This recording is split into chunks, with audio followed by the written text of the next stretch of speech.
दोस्तों नमस्कार, स्वागत है आप सभी का। मैं हूं सुभाष कुमार।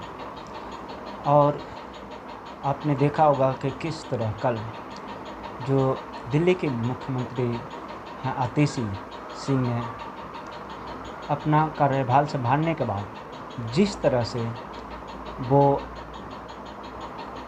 दिल्ली के पूर्व मुख्यमंत्री अरविंद केजरीवाल की स्तुति कर रही थी, गुणगान कर रही थी, उसको देखकर ऐसा लग रहा था कि इन्होंने चाटुकारिता की सारे हदें पार कर दी। वो मैं इसलिए कह रहा हूँ क्योंकि वो कोई कम पढ़ी लिखी या समझदार महिला नहीं है, बल्कि वो देश के जाने माने सेंट स्टीफन कॉलेज और इसके बाद भी ऑक्सफोर्ड विश्वविद्यालय से MA किया है। ये एक हायर एजुकेटेड, काफ़ी पढ़ी लिखी समझदार महिला जिसके कहा जाता है कि उन्होंने दिल्ली के एजुकेशन में काफ़ी सुधार किया है।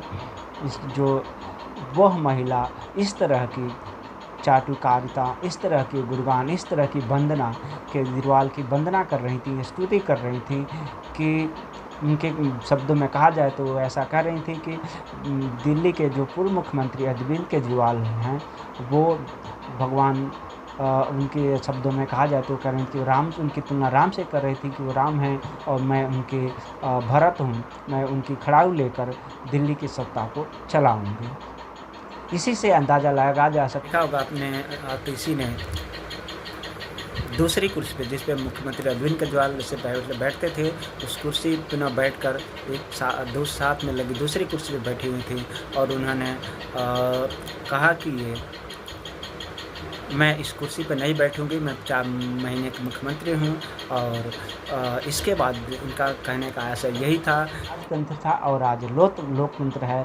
यह पार्टी, यह अरविंद केजरीवाल एंड कंपनी लगातार संविधान विरोधी काम करते आए हैं। जब वो जेल गए तब भी उन पर बहुत दबाव था कि वो मुख्यमंत्री से इस्तीफ़ा दें, लेकिन उन्होंने कम से कम 5-6 महीने जेल में बिताने के बाद भी, कई महीनों तक लगातार जेल में बिताने के बाद भी अपने पद पर बने रहे। और यह देश में पहली बार हुआ कि कोई मुख्यमंत्री इस तरह का कह रहा हो कि संविधान की झड्डियाँ उड़ा रहा हो कि कौन सा संविधान में कहाँ लिखा है कि मुख्यमंत्री को जेल होती है तो वो इस्तीफ़ा देगा।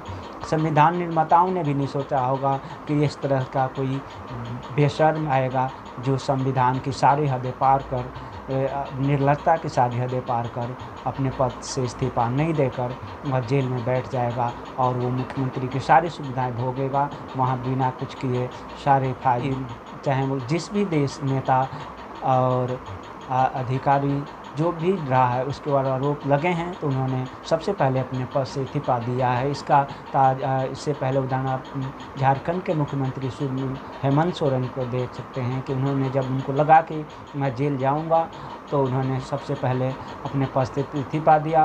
उन्होंने चंपई सोरेन को मुख्यमंत्री बनाया और फिर वो जेल गए। उसके बाद वो खुद ही आज वो बाहर हैं।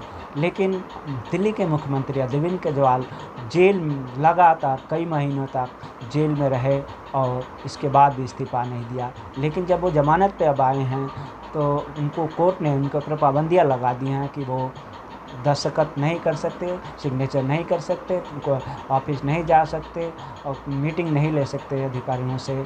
तो जब इतने सारी पाबंदियाँ लगने के बाद उनके पास कोई रास्ता नहीं बचा, वो लोगों को गुमराह कर रहे हैं कि मैं जनता की अदालत में जाऊंगा, बल्कि देश की अदालत ने उन पर इस तरह की पाबंदियाँ लगा रखी है। अभी भी वो दोषी हैं, ना कि दोष मुक्त हुए हैं, लेकिन लगातार यह आदमी झूठ बोलता है, संविधान विरोधी काम करता है। आपने देखा होगा कि किस तरह साहब डॉक्टर भीमराव अम्बेडकर और भगत सिंह की तस्वीर लगी हुई है, ये इन दोनों का किस तरह मजाक उड़ा रहे हैं। बाबा साहब संरचिता बाबा साहब डॉक्टर अम्बेडकर और भगत सिंह, जिन्होंने इस देश की आज़ादी और देश की स्वतंत्रता, देश के लिए अपनी कुर्बानी दे दी, ऐसे लोगों को ये किस तरह उनके मजाक उड़ा रहे हैं, संविधान विरोधी काम कर रहे हैं। हालांकि मंत्री रहे हों, विधायक रहे हों, जिन्होंने ही संविधान और इस तरह की बातें की है, अरविंद केजरीवाल ने उसे पार्टी से बाहर का रास्ता दिखाया है। तो इसलिए यह व्यक्ति किसी भी संविधान को नहीं मानता, यह राजतंत्र स्थापित करने में लगे हुए हैं। जैसे मैंने बताया कि हमेशा अरविंद केजरीवाल मंगलवार को दिल्ली के हनुमान मंदिर जाते हैं। आज आरपीसी भी आज पदभार संभालने के बाद दिल्ली के हनुमान मंदिर में जा रही हैं और वो वहाँ पहले आशीर्वाद लेंगे, उसके बाद कार्यभार संभाल लेंगे। धन्यवाद। कृपया चैनल को सब्सक्राइब करें, वीडियो को लाइक करें, शेयर करें और बेल आइकन को दबाना ना भूलें ताकि नोटिफिकेशन आप सभी को मिलता रहे और वीडियो आपको देखने को